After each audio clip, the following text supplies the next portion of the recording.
வணக்கம் ஆத்து மண்ணு யூடியூப் சேனல் நேயர்களே.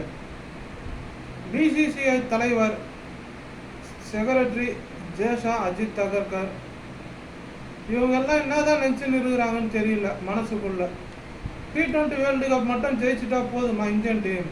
அடுத்து சாம்பியன் ட்ராஃபி வருது, அதுக்கு அடுத்து 50 ஓவர் உலகக்கோப்பை மேட்ச் வருது.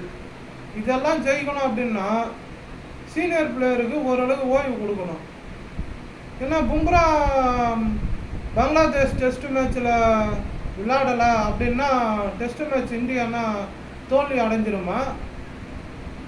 அது மட்டும் இல்லாமல் அடுத்து 2 டெஸ்ட் மேட்ச்சு இந்தியா பங்களாதேஷ் இந்தியாவில் விளையாடுறாங்க. அது இல்லாமல் நியூசிலாந்து கூட 3 டெஸ்ட் மேட்ச்சு, ஆஸ்திரேலியா கூட 5 டெஸ்ட் மேட்ச்சும் வருது. சீனியர் பவுலர் பும்ரா இருக்கணும், அவர் ரெஸ்ட்டு கொடுக்கணும் அப்படின்னு கொஞ்சம் ஒரு முன்ன பின்ன யோசனை பண்ணி பிசிசிஐ நிர்வாகம் செயல்படணும்.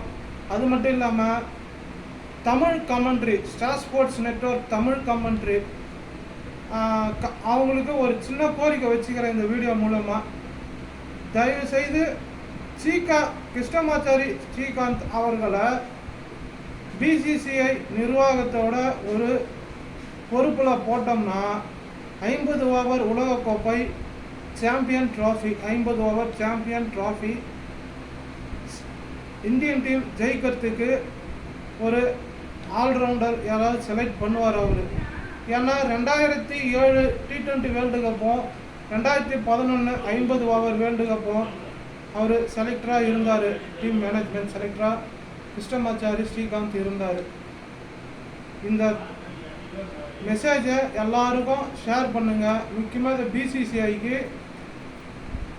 டேக் பண்ணுங்கள். அதாவது ட்விட்டரில் இந்த வீடியோவை டேக் பண்ணி விடுங்க. பிசிசிஐக்கு தமிழ் கமெண்ட்ரி எல்லாரும் இந்த வீடியோவை டேக் பண்ணி விடுங்க. எல்லாரும் பார்க்கட்டும், கேட்கட்டும் இந்த வீடியோவை. அனைவருக்கும் நன்றி, வணக்கம்.